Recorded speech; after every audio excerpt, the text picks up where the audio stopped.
Hey guys, I filmed a recent, I wasn't really practicing, I was just filming this for this purpose, but I filmed a recent bunch of pitches and chips. There's one that's kind of a blend of both, just so I can share with you my distinctions for each, and you can see how I hit some of them. Except for, I think the last one, they all pretty much wound up within 2 feet of each other, near a hole on the other side of the screen. But one thing you'll notice in all of these is that my weight will be primarily on my front foot. My stance will be fairly narrow. That helps with controlling low point, which I want to be after the golf ball, even on these. You've heard me say that using the bounce allows you to hit it fat and still get away with it because the club will glide along the ground. That's true, but we still want to hit the ball fairly cleanly. You don't want to hit 5 inches behind the ball because the club's not going to glide that much, but an inch or two when using the bounce works okay. The first two are going to be low chips and standard chips, and what will be interesting is the ball is going to be pretty much in this area the whole time, somewhere in there. You'll notice where the ball leaves the frame to judge height. Some of the chips will already be, they'll go up and they'll start to level out on their way to descend because they would run out a little bit more, but you can still get an idea of the launch angle of each of these. So this first one here is a low chip. Again, weight forward. This has the handle forward with the ball back. You're going to notice very little wrist hinge because my hands will move a fair amount. My arms will stay relatively straight and my hands will finish far away from my belly out here. Alright, hit the ball, dummy. There we go. Very little wrist hinge. Arms remain straight. The flying wedge, if you want to call it that, would be maintained on these. Very little rolling of the face. You can see it's turned over just a little bit.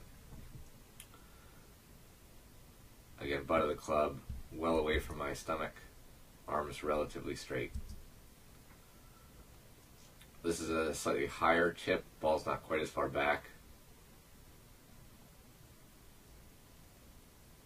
Call these the dummy-proof chips.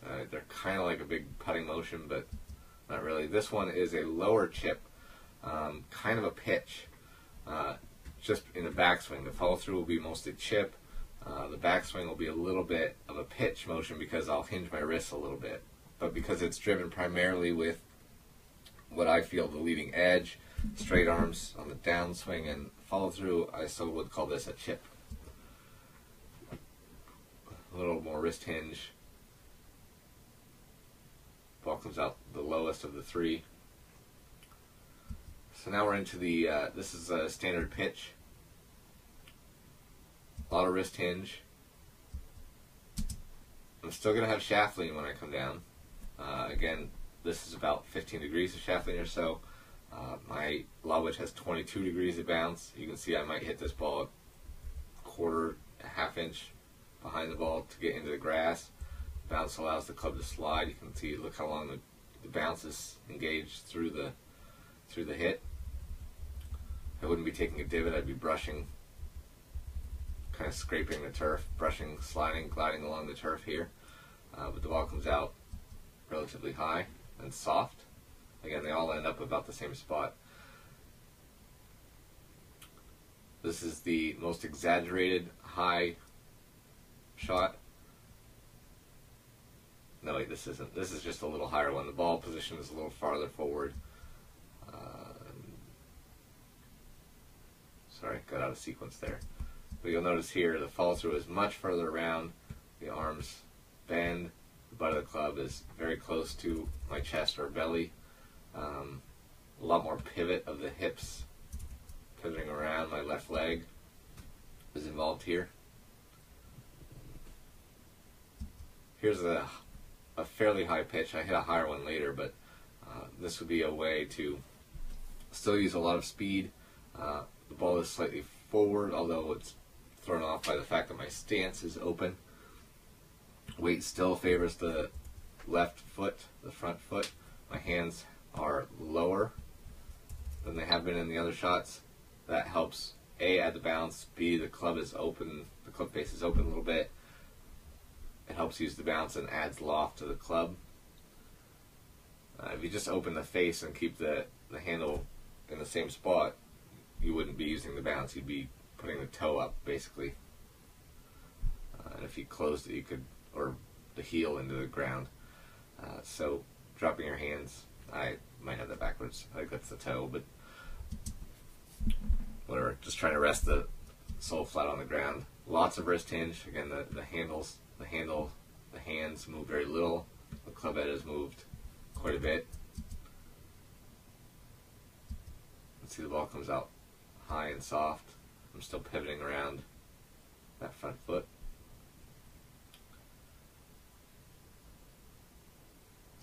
Here's a low, but I would still call this a pitch. Looks like a chipping setup, but lots of wrist hinge, using the bounce, soft arms, and the follow through.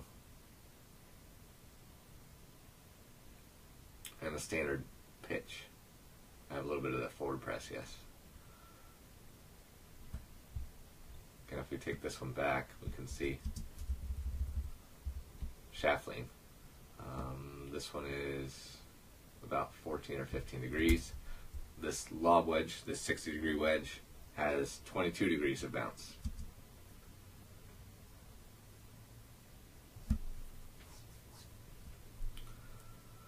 Here's a low chip, a little wrist hinge again to help add a little quote-unquote lag to the shot, but then the follow through is very much a chip follow through. It's using the leading edge, so again, I call that a chip. It's just a chip with a little bit of wrist hinge to add a little float loady kind of lag in there to help drive the ball even a little bit lower. Here's a high pitch. Ball forward, handle not as far forward. More speed required. Here's a higher pitch. More wrist hinge, just a little bit more of, I'm never really throwing that angle out, although I am a little bit in these. I'm still pivoting, and you can see I'm throwing that right wrist. I'm throwing the club under the ball. I'm cutting under it a little bit. There's no hit, there's no like straightening of the right arm, and I think that's where a lot of people go wrong. They'll just actively straighten that right arm and hit down at the ball. I'm feeling it more of almost flipping the right wrist a little bit. That's where having your weight well forward really helps. If your weight is even, you're going to hit the ground back here. It's too far back for the bounce to help you glide. It will glide for a bit and then start coming up, and you'll blade the ball. Or if the ground is soft, you'll just drive it with too steep an angle of attack. You can see a little bit less shaft lean. Ball pops up like crazy. The right wrist throwing under. Also, look at the club face. Still, I mean, it's not even pointing up to the sky. It's pointing back at me now. Has negative loft at this point. See what the launch angle of that is. 39, but it's 39 from, here's 45. So 6 more than that, 51 degrees. And then here's something you can practice. I think this ball lands out here. But it's a good idea to practice hitting a pitch shot to here, to here, to here, to here, and to here. Hit some short pitch shots because they're useful. If the green runs away from you, you only need to loft the ball a little bit and then have it run down the slope. That shot alone will save you one shot every time you have to use it. The problem with hitting the ball really short is a lot of people will make a short little motion. You can see here I've lowered the handle of the club. The ball's pretty far forward in my stance. I won't forward press quite as much because my handle is not already up here. It's back just a little bit.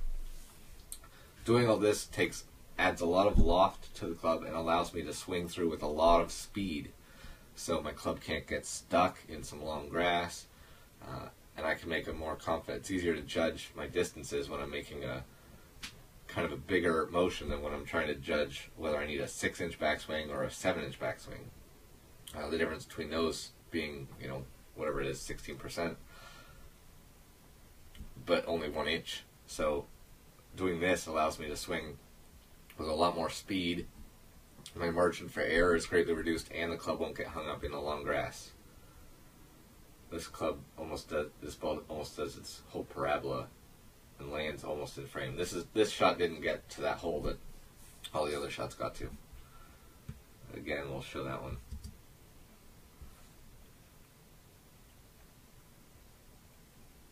A lot of that right wrist throwing. It allows me to make a bigger motion.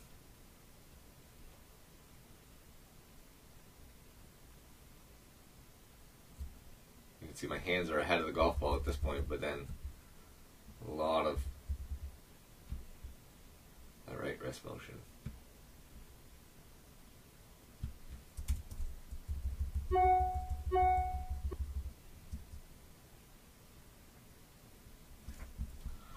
Hope this video helps you out. As always, interested in your feedback and thoughts. Thanks. Take care.